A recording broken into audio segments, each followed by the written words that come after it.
दर्शकहरू नमस्कार। एबिसी टेलिभिजनको एबिसी वाचमा यहाँहरूलाई हार्दिक स्वागत छ। म अनन्त अनुराग। थारू आदिवासी जनजातिको आन्दोलनकारी वा आन्दोलनको अर्को नाम हो राजकुमार लेखी।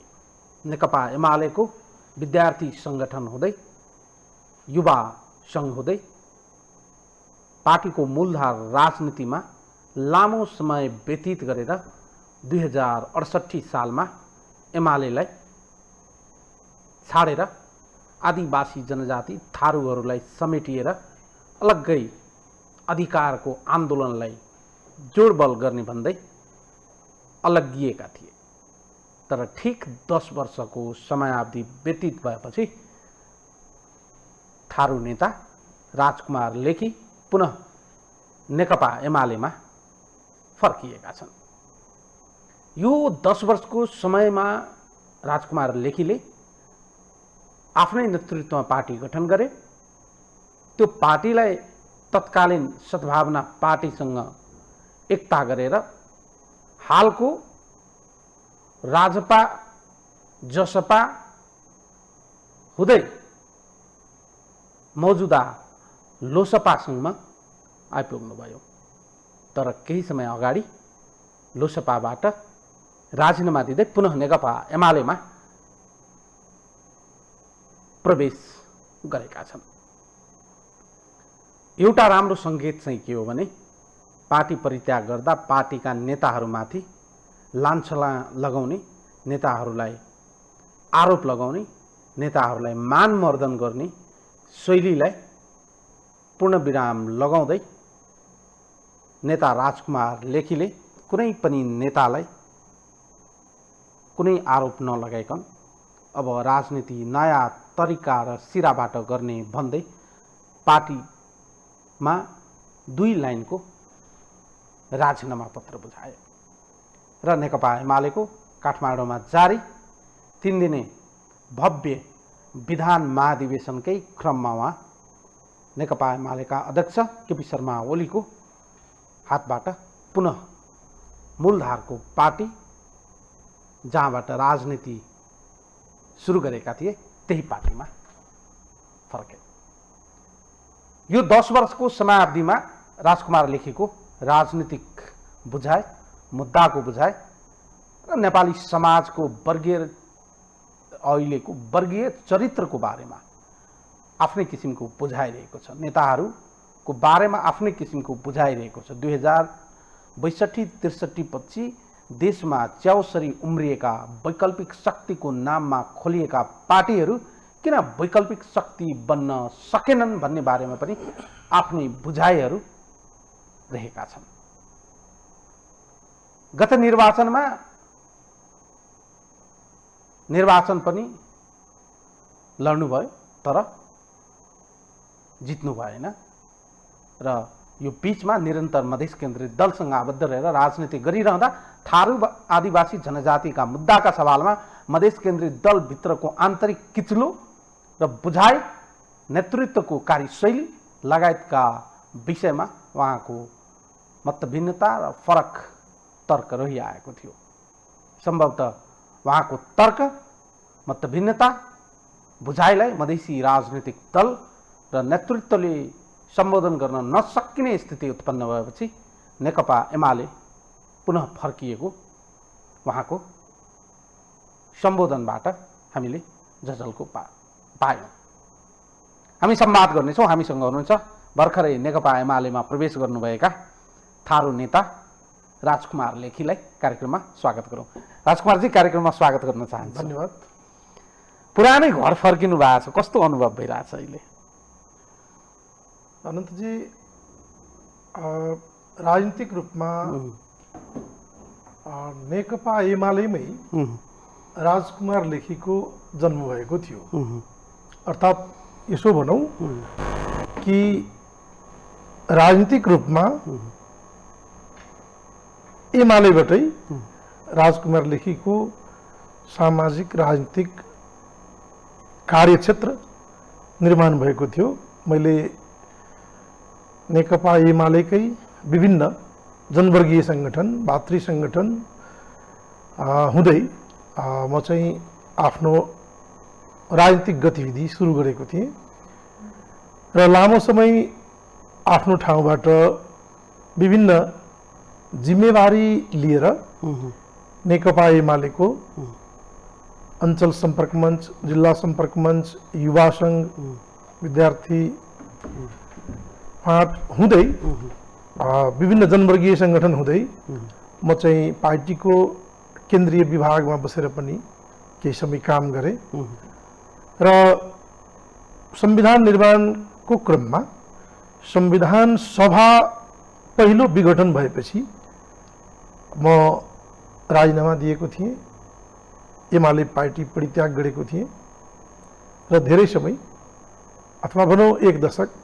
10 वर्ष म एमाले पार्टीभन्दा बाहिर बसेर म राजनीतिक क्षेत्रमा काम गरेँ र हिजो मात्रै एमाले पार्टी फर्किँदा मलाई त्यति धेरै अस्वाभाविक लागेन। पुरानै साथीहरू, चिने जानेकै साथीहरू, सबै चिने जानेकै हाम्रा आदरणीय नेताहरूको बीचमा हिजो भेटघाट हुँदा, पार्टीमा समाहित हुँदा, पार्टी प्रवेश गर्दा एक खालको उत्साहित नै भए म। साथीहरू पनि 2068 सालमा तपाईले नेकपा एमाले परित्याग गर्दै गर्दा, राजीनामा गर्दै गर्दा तपाईको दिमागमा चलिरहेका कुराहरू, तपाईको मनमा मस्तिष्कमा चलिरहेका मुद्दा, एजेन्डा, थारू आदिवासी जनजाति मधेसीका मुद्दाका सवालमा एउटा बुझाइ र आज तपाईले 10 वर्षपछि पुनः नेकपा एमालेमा प्रवेश गर्दै गर्दा त्यतिखेरको तपाईको बुझाइ र अहिलेको बुझाइमा केही तात्विक भिन्नता तपाईले पाउनुभयो आफैमा? त्यतिखेर के सोचले तपाईँ पार्टी परित्याग गर्नुभएको थियो, अहिले चाहिँ तपाईँ के सोचले पुनः चाहिँ पार्टीमा पुनः समाहित हुनुभयो? स्वाभाविक थियो, जति बेला संविधान सभाद्वारा संविधान निर्माण प्रक्रियामा थियो, संविधान निर्माणका निम्ति सबै राजनीतिक दलहरू, विभिन्न समुदायहरू, विभिन्न वर्गका सबै भनौँ संविधान निर्माणप्रति चासो राखिरहेका थिए। स्वाभाविक रूपमा म नेपालका आदिवासी जनजातिहरूको साझा सङ्गठन आदिवासी जनजाति महासङ्घको अध्यक्ष थिएँ र हामी चाहन्थ्यौँ कि सबैको सहमतिमा संविधान सभाले संविधान निर्माण गरोस्, सबैको माग, मुद्दा, एजेन्डा सम्बोधन होस्। त्यो क्रममा हामीले धेरै माग मुद्दाहरू उठाइरहँदा त्यति बेला कतिपय पार्टीहरू पनि हाम्रो माग मुद्दाप्रति त्यति धेरै स्पष्ट, त्यति धेरै सकारात्मक नठानेका कारण, मलाई त्यस्तो अनुभूति नभएका कारण संविधान सभा पहिलो विघटन भएपछि, विघटन भएको भोलिपल्ट म नेकपा एमालेका तत्कालीन हाम्रा आदरणीय नेताहरूलाई मैले सम्पर्क गरेर जानकारी गराएँ, भोलिबाट म एमालेमा रहँदिनँ, म राजीनामा दिन्छु। उहाँहरूले मलाई बोलाउनु भयो, हाम्रो बिचमा केही समय छलफल भयो, संवाद भयो। उहाँहरूले राजीनामा नदिनुहोस् भन्नुभयो। मैले भने अहिले संविधान निर्माणको बेला छ, अहिले सानो सानो पार्टीको पनि महत्त्व छ, सानो सानो राजनीतिक दलको पनि उत्तिकै अहिले महत्त्व छ। त्यसकारण म एमाले परित्याग गरेर कुनै पार्टीमा जान्न, म कांग्रेसमा जान्न, माओवादीमा जान्न, म अरू कुनै पार्टीमा जान्न। एमाले परित्याग गरे पनि हामी केही साथीहरू मिलेर नयाँ दल बनाउँछौँ, वैकल्पिक शक्ति निर्माण गर्ने बाटोमा हामी अगाडि बढ्छौँ भनेर मैले त्यति बेला एमाले परित्याग गरेँ। तर यो 10 वर्षमा मेरो अनुभव के हो भने हामी जे सोचेर गएका थियौँ, जे उद्देश्य लिएर गएका थियौँ त्यो भएन।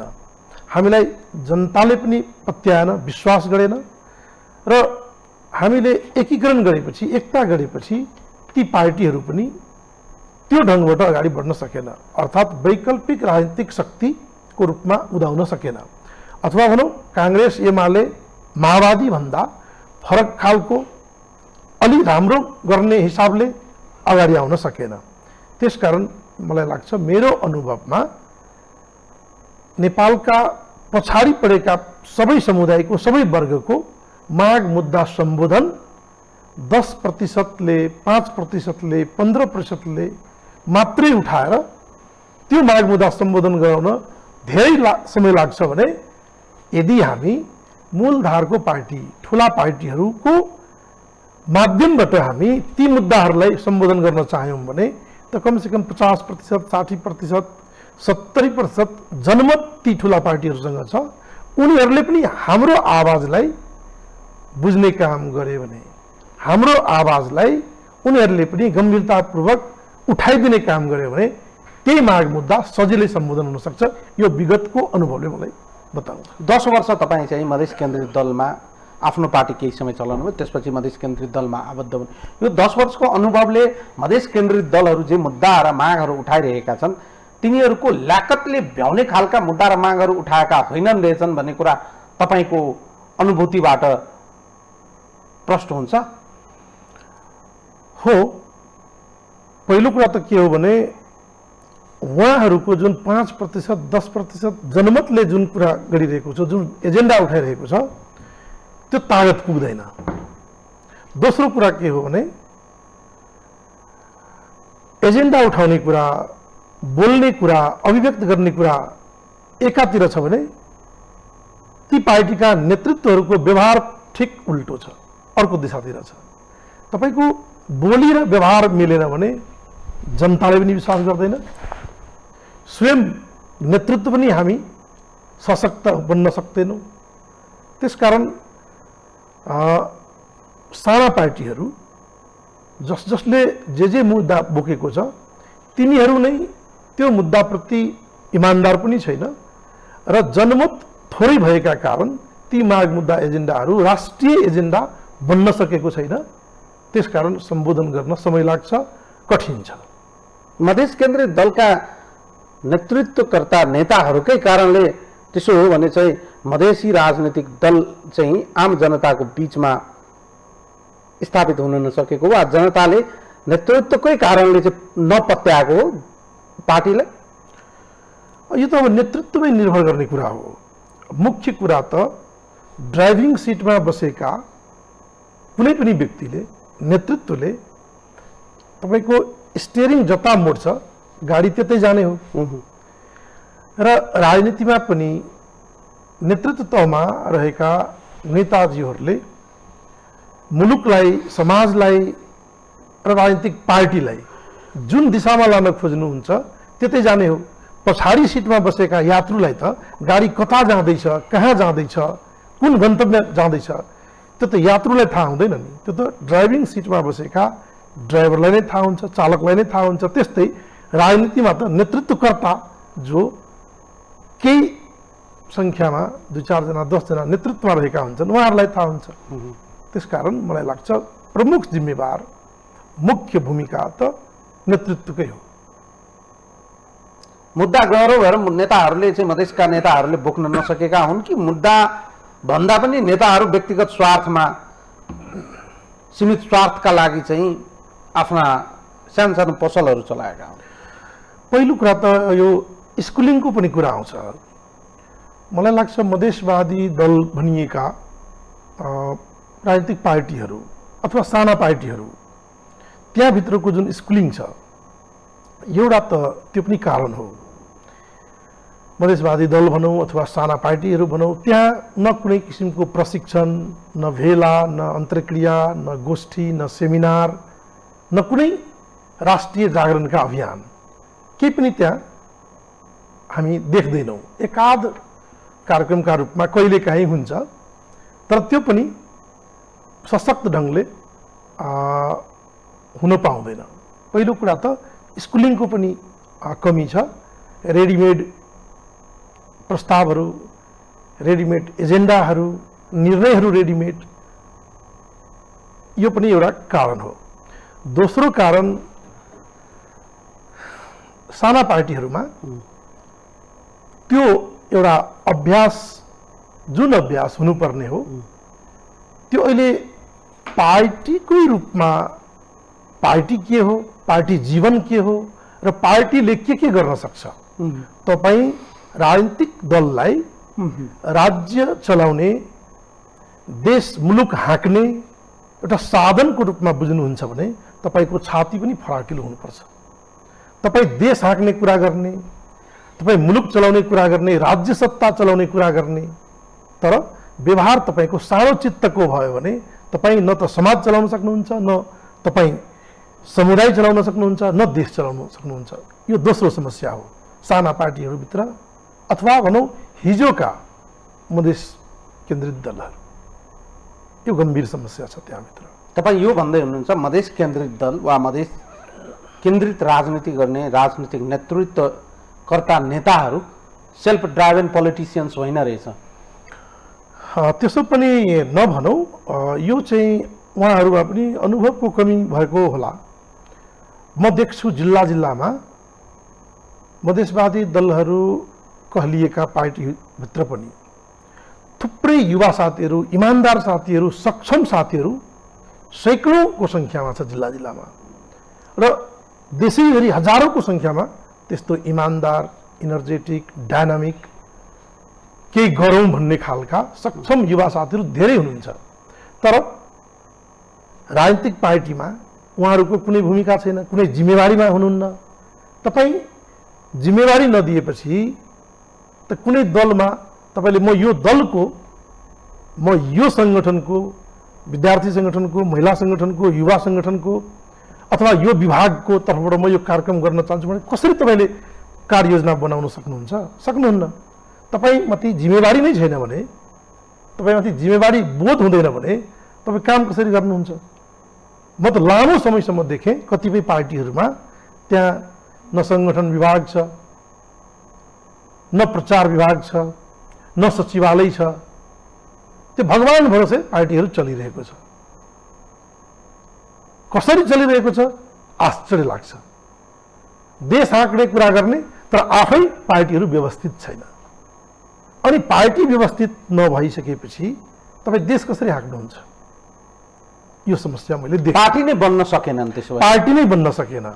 अहिले पनि कतिपय पार्टीहरू, अब सबैको नामै नलिउँ, म त्यस्तो कुरा गर्न चाहन्न, तर यथार्थ के हो भने लामो समय भयो, यो 10 वर्ष, 12 वर्ष, 15 वर्षमा धेरैवटा पार्टी बन्न सकेन।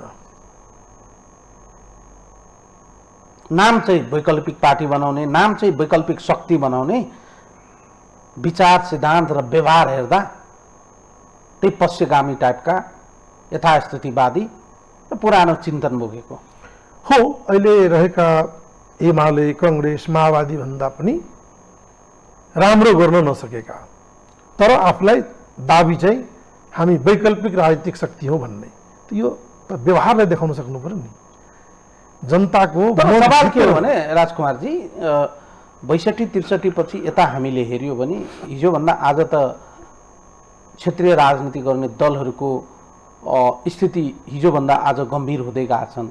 तर केही प्रतिशत जनताले त अझै पनि पत्याइदिएका छन्।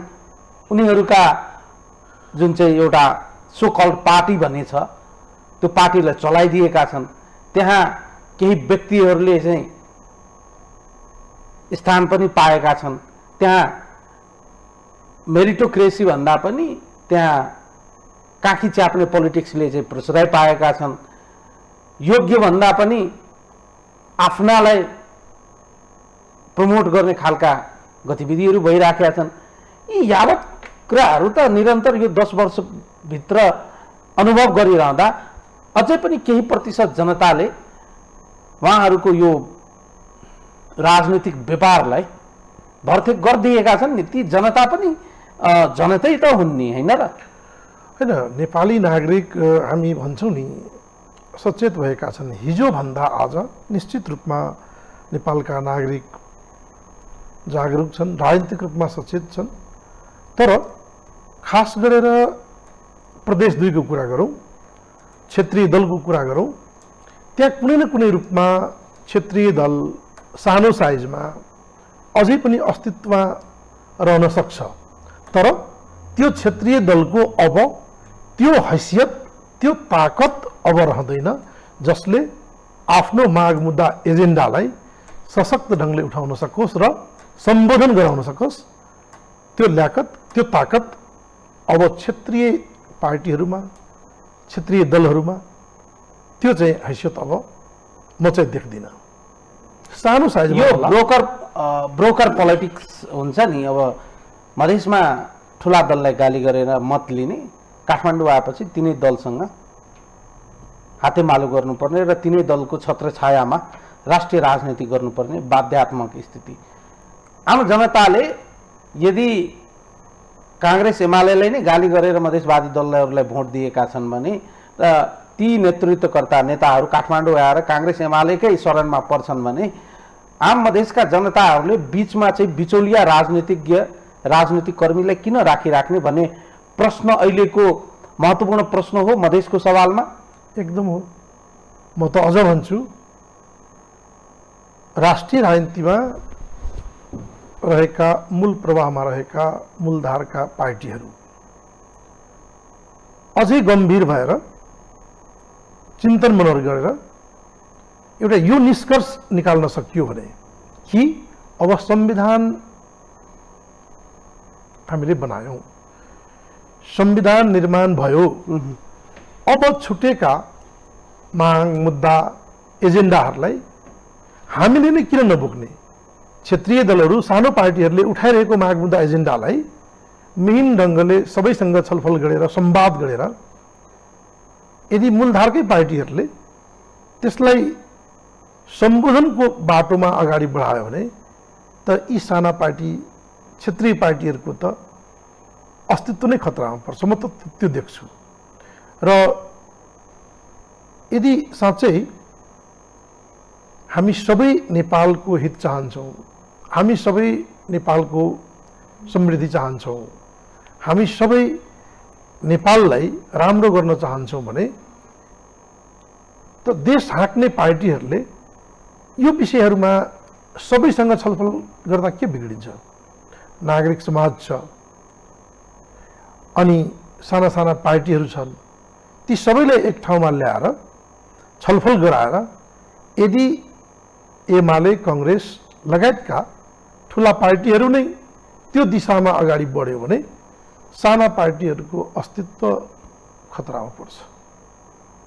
तर नेतृत्वले अझै पनि यतिका समय व्यतीत भइसक्दा पनि आफूले करेक्सन गर्ने वा कोर्स करेक्सनतिर लाग्ने चाहिँ किन नगएका होलान्? तपाईँको अनुभवले 10 वर्ष चाहिँ त्यहाँभित्र बसेर तपाईँले यी एउटा अलग स्कुलिङबाट तपाईँ पोलिटिक्स गर्नुभएको मान्छे, त्यहाँभित्र प्रवेश गर्दा मुद्दाका सवालमा, नेतृत्वको सवालमा, राजनीतिकलाई परिवर्तनका सवालमा, जनतासँग जोड्ने सवालमा, पोलिटिक्सलाई अलिकति चाहिँ सङ्गठन र संरचनात्मक रूपमा अगाडि बढाउने सवालमा यी विषयवस्तुहरूमा चाहिँ उहाँहरू किन प्रवेश गर्न नचाहेको? अनन्तजी, सार्वजनिक जीवनमा कुनै पनि तपाईँ काम, कुरा अथवा कुनै पनि नयाँ विषय उठाउँदा सुरुवात त हामीले आफैबाट गर्नुपर्छ। हामी अरूलाई आलोचना गर्छौँ, अरूलाई नराम्रो देखाउँछौँ, अरूको विरोध गर्छौँ, त त्यही कुरा तपाईँ राम्रो कुरा आफैबाट सुरुवात गर्नुभयो भने त त्यो उदाहरण हुन सक्छ। नेपाली राजनीतिमा, समकालीन नेपालको राजनीतिमा यो एउटा ठुलो समस्या छ। हामी अरूलाई बढी आलोचना गर्छौँ, तर ठिक उल्टो हामी आफू फेरि ठिक बाटो समाउँदैनौँ। त नेपालका राजनीतिज्ञहरू, नेपालको पोलिटिसियनहरू आफैबाट त्यो काम, त्यो व्यवहार, तपाईँले अघि भन्नुभयो किन सचिनुहुन्न, किन आत्मसमीक्षा गर्नुहुन्न? हो, नेपालका कुनै पनि राजनीतिकर्मीहरूले आफ्नो बारेमा आत्मसमीक्षा गरेर आफै सुधारिएर यदि कुनै पनि गतिविधि अगाडि बढाउनु भयो भने त त्यो त उदाहरण हुन सक्छ।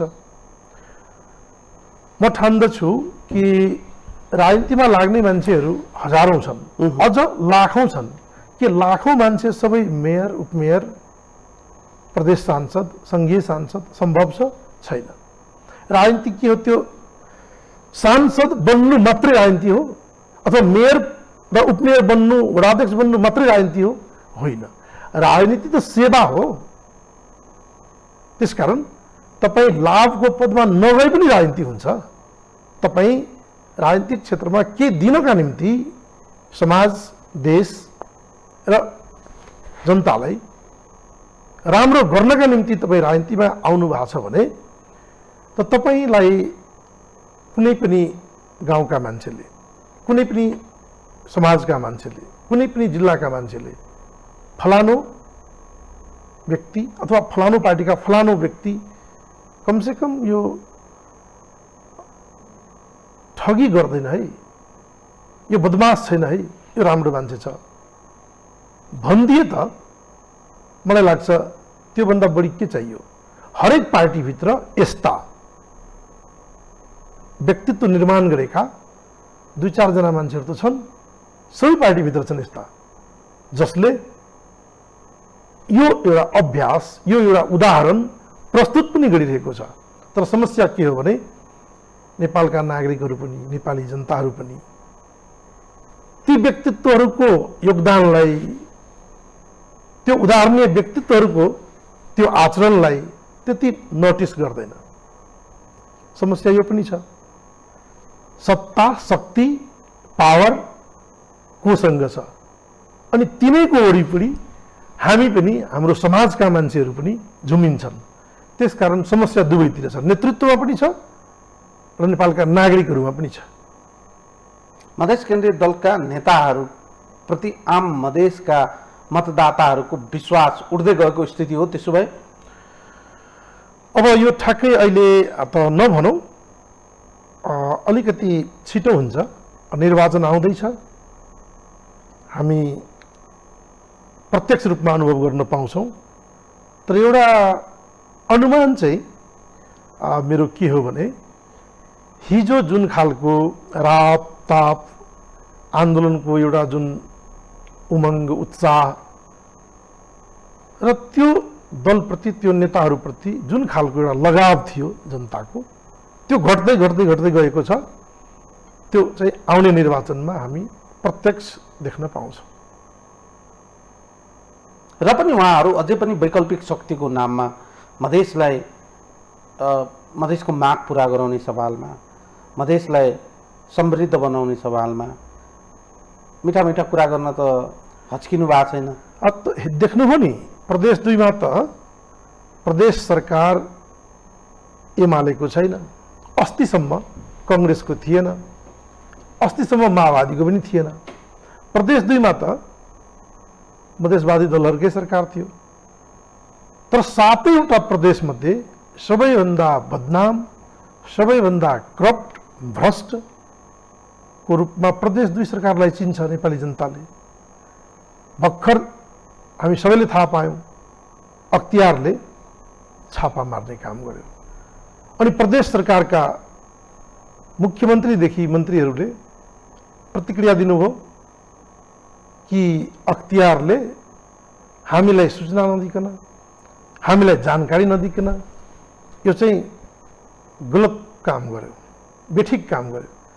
अख्तियारले, कुनै पनि राज्यको संयन्त्रले छापा मार्दा तपाईले जानकारी दिएर छापा मार्ने हो।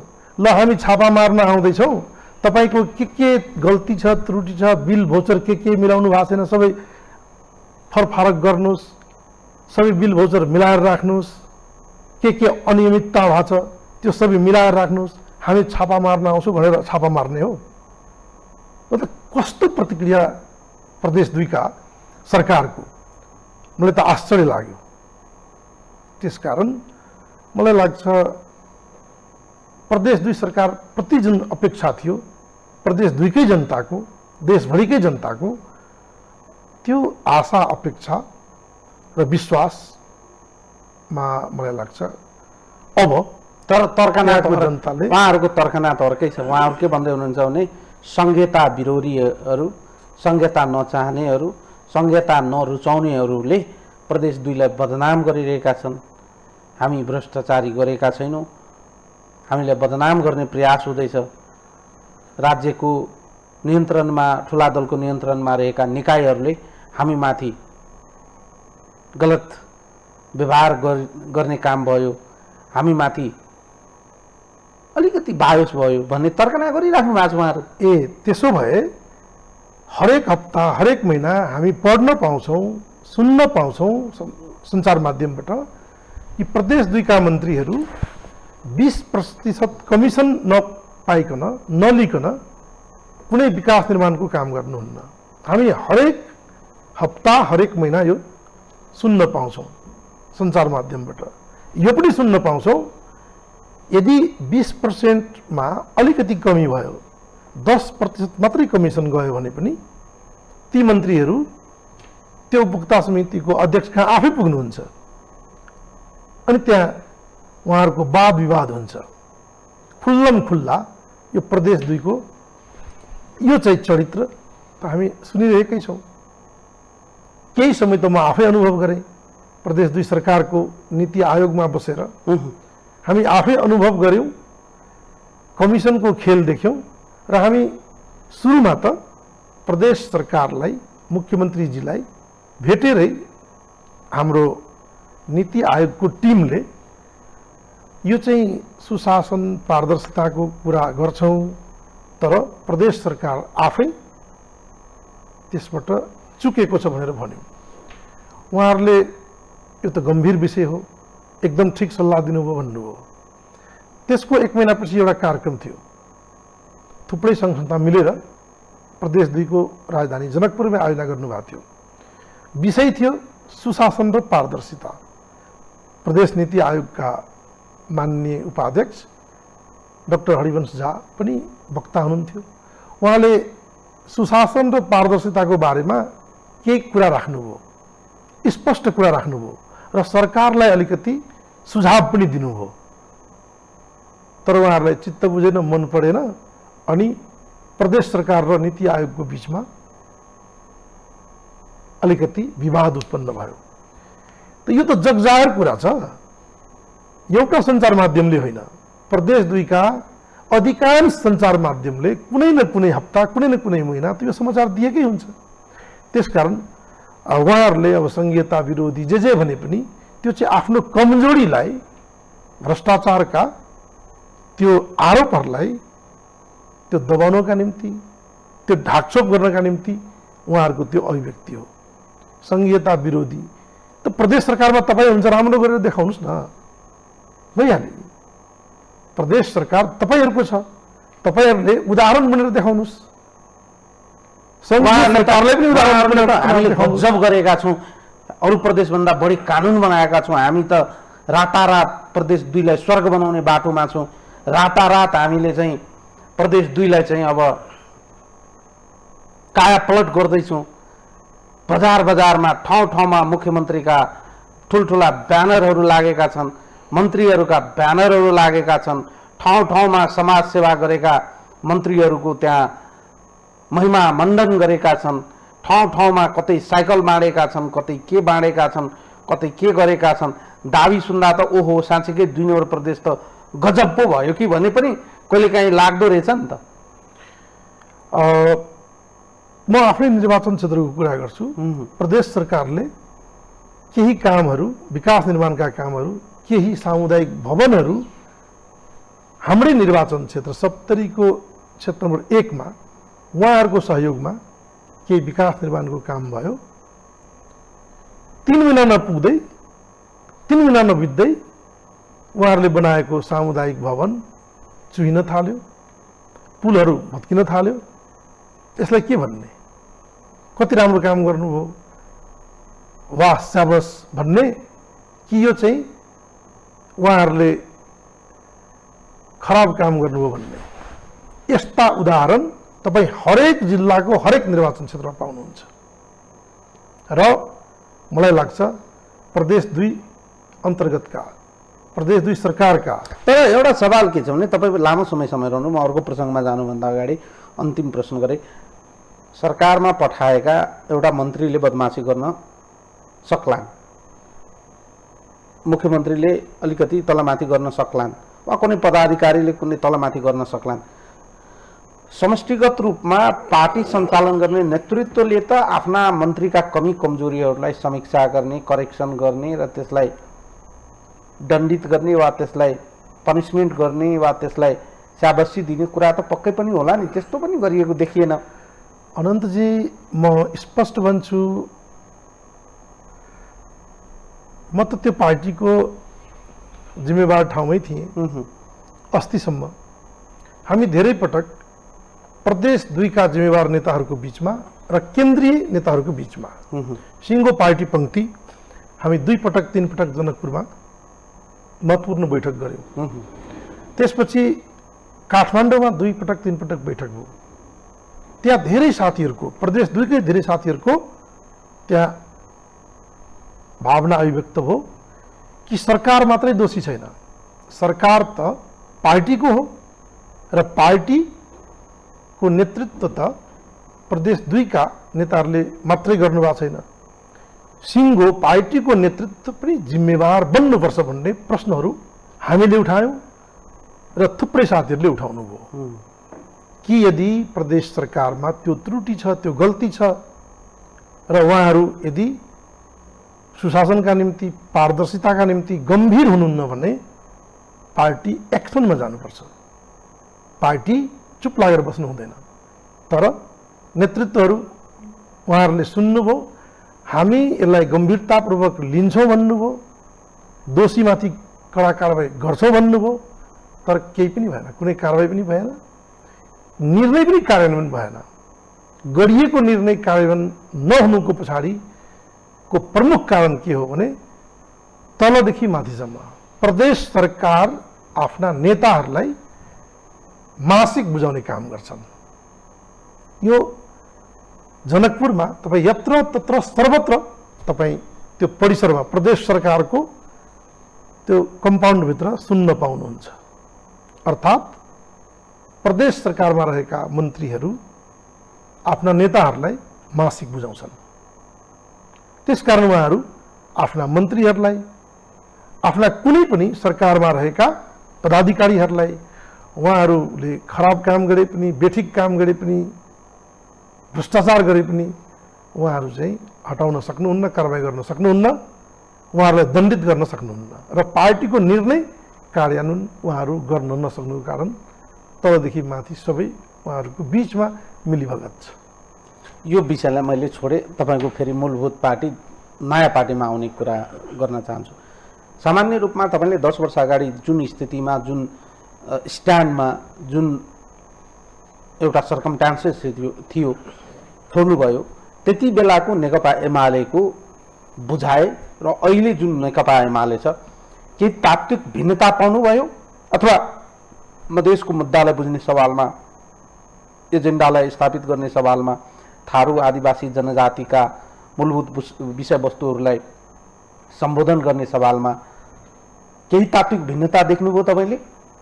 म यसलाई यसरी भन्छु, यदि म लगायत हामी केही साथीहरू जसले पार्टीभित्र हाम्रो जनवर्गीय सङ्गठनकै माध्यमबाट हामी आबद्ध रहेको, हामी सङ्गठित रहेको, हामी जिम्मेवारी रहेको कमिटीभित्रै सरसल्लाह गरेर जसरी हामी पार्टीको नेतृत्वलाई केही कुरा हामी एजेन्डाको रूपमा राख्थ्यौँ, छलफल गर्थ्यौँ, अनि भेला प्रशिक्षणहरूमा त्यो कुराहरू हामी चर्चा गर्थ्यौँ, त्यसैको उपलब्धि स्वरूप एमालेमा रहँदैखेरि हामीले 20 बुँदे सहमति सरकारलाई गर्न बाध्य पार्यौँ।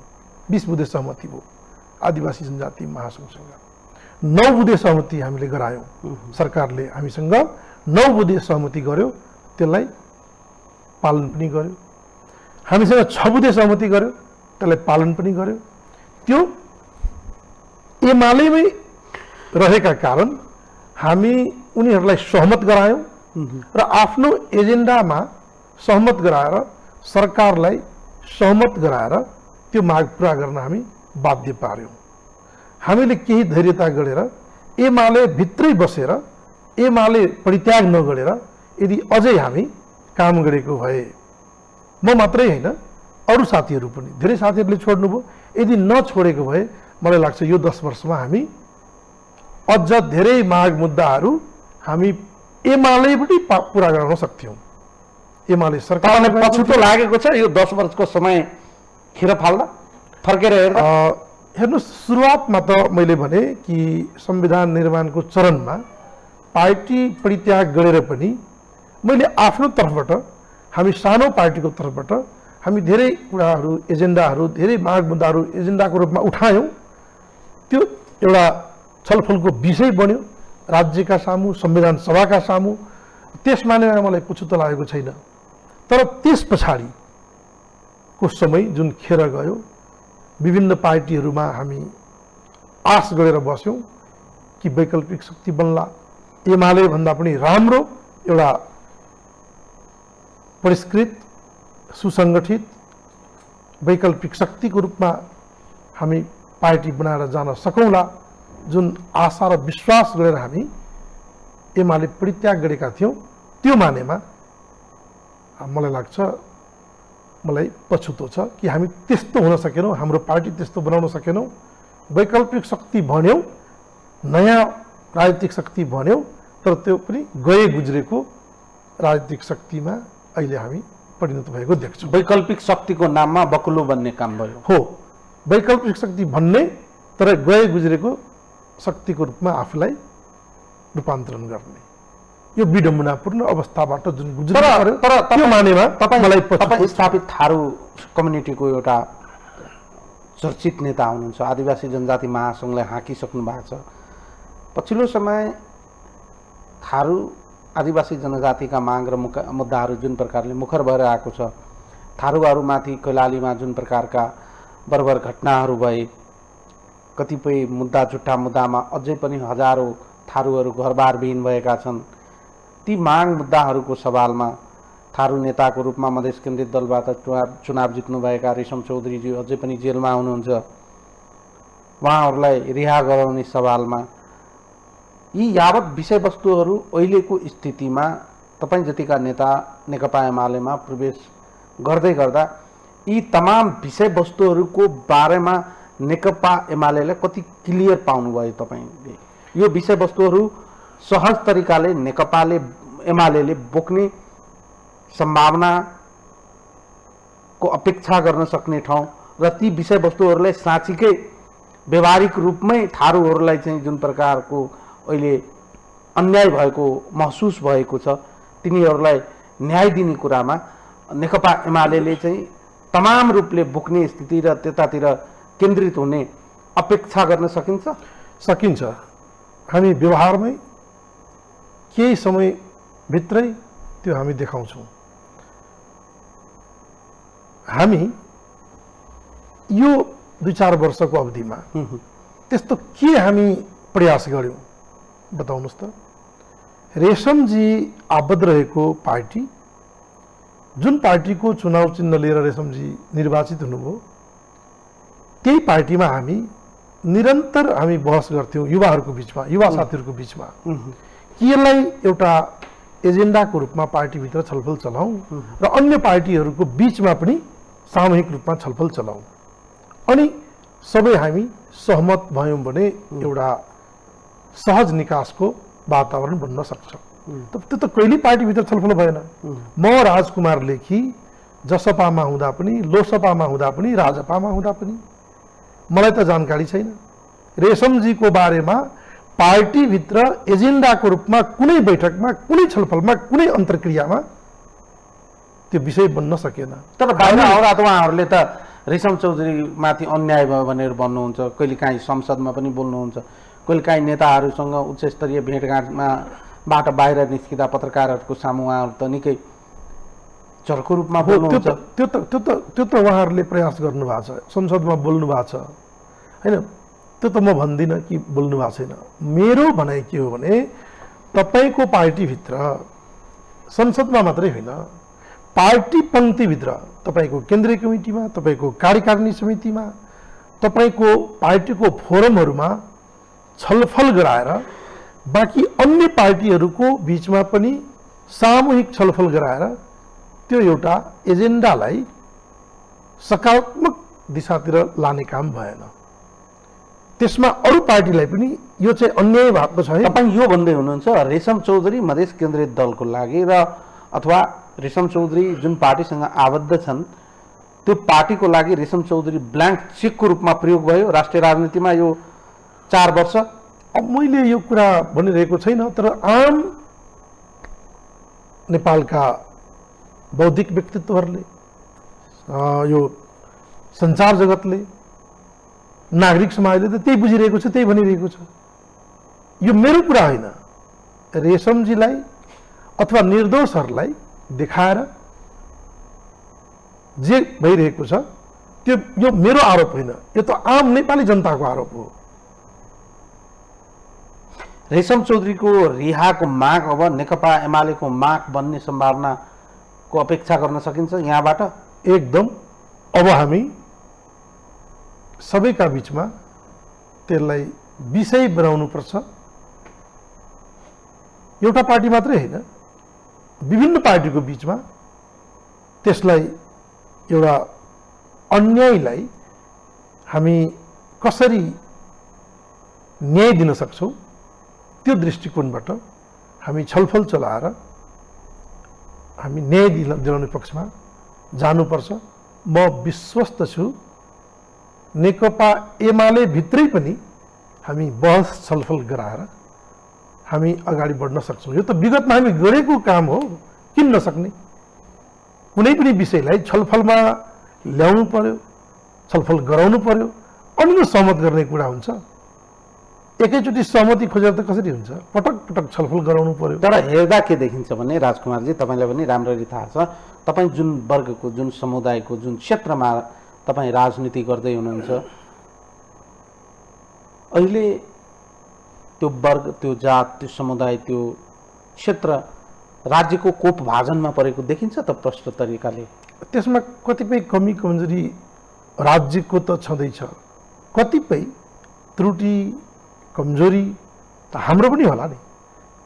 हाम्रो कमी कमजोरीलाई अनदेखा गरेर, हैन, स्वीकार नगरेर हामी अरूलाई मात्रै दोष लगाएर त हामी निष्कर्षमा पुग्दैनौँ।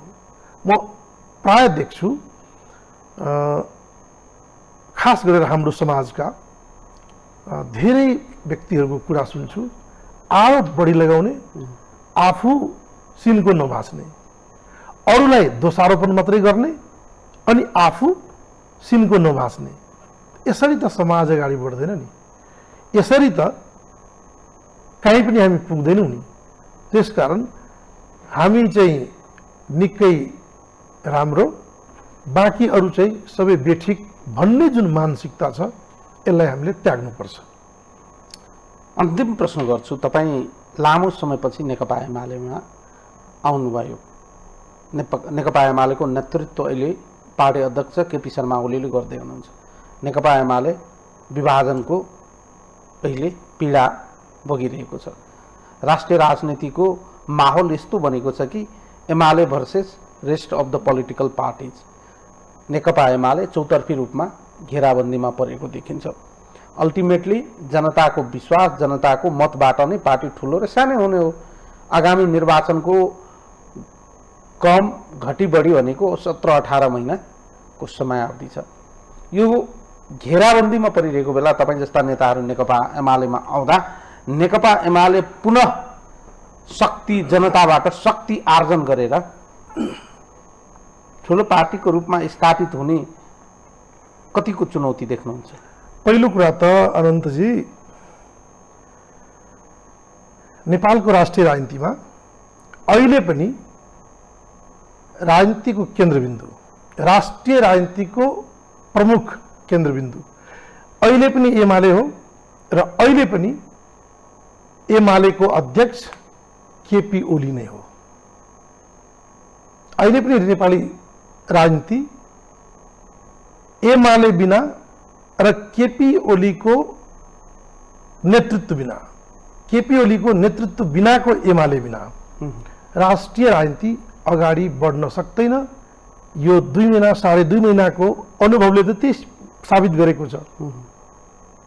राष्ट्रिय राजनीतिमा एमालेको बिना उपस्थिति के भइरहेको छ सबैको सामु छर्लङ्ग छ। जहाँसम्म तपाईँले भन्नुभयो एमालेबाट केही नेताहरू अलगिएर नयाँ पार्टी बनाउनु भएको छ, पार्टी विभाजित भएको छ, कमजोर भएको छ, सङ्कटको अवस्था छ। हो, म सङ्कटकै बेला एमालेलाई साथ दिन आएको हुँ। म कति गर्न सक्छु, म आफ्नो ठाउँबाट सङ्कटकै बेला एमालेलाई गर्ने हो। कतिपय साथीहरूले आरोप लगाउनु भयो राजकुमार लेखी जहिले पनि सुविधाभोगी राजनीति गर्नुहुन्छ, यो सुविधाभोगी राजनीति गर्ने मान्छे हो भन्ने आरोपहरू लगाउनु भएको छ सामाजिक सञ्जालमा। त्यसप्रति मेरो कुनै टिप्पणी त छैन, तर व्यवहारले के देखाएको छ, अहिले एमाले सरकारमा छैन, त्यसकारण म यहाँ संवैधानिक अङ्गको राजनीतिक नियुक्ति, राजदूत अथवा लाभको पद लिन आएको होइन। एमाले पार्टी अहिले सङ्कटमा परेको बेला आएको हुँ। त्यसकारण मलाई लाग्छ एमाले पार्टी बिना नेपालको राजनीति अगाडि जानै सक्दैन। भर्खरै तपाईँ मधेस केन्द्रित दल त्याग गर्नुभएको छ, राष्ट्रिय राजनीतिमा स्थापित दलको अब तपाईँ सदस्य हुनुभएको छ। मधेसी दलमा बसेर गर्नुभएको अनुभवको हिसाबले मधेसी दलको गन्तव्य र यात्रा कहाँसम्मको हो? उहाँहरू अब सानो समूहको रूपमा अब 2-4 सिट अब जित हासिल गरेर आउन सक्नु होला, तर नेपालको राष्ट्रिय राजनीतिमा अब उहाँहरू व्यवहारले न त जनताको विश्वास जित्न सक्नुहुन्छ, न व्यवहारले उहाँहरूको त्यो हैसियत प्राप्त हुन्छ, र हैसियत प्राप्त भएको अवस्थामा पनि उहाँहरूले विश्वास गुमाउनु भएको छ। त्यसकारण धेरै आशा गर्ने ठाउँ छैन, धेरै उहाँहरूबाट राम्रो हुने अपेक्षा गर्न सकिन्न। तपाईँको आगामी राजनीतिक यात्राको लागि म तपाईँलाई शुभकामना दिन चाहन्छु। समय र संवादको लागि धन्यवाद। धन्यवाद अनन्दजी, तपाईँले अवसर दिनुभयो। दर्शकहरू, उहाँ हुनुहुन्थ्यो राजकुमार लेखी, थारू अगुवा नेता, भर्खरै लोकतान्त्रिक समाजवादी पार्टी परित्याग गरेर 10 वर्षपछि पुनः आफ्नो पुरानो घर नेकपा एमाले फर्किनु भएको छ। आजको लागि यो संवाद यति नै। सम्पूर्ण युनिट लगायत मैले पनि बिदा दिनुहोस्। नमस्कार।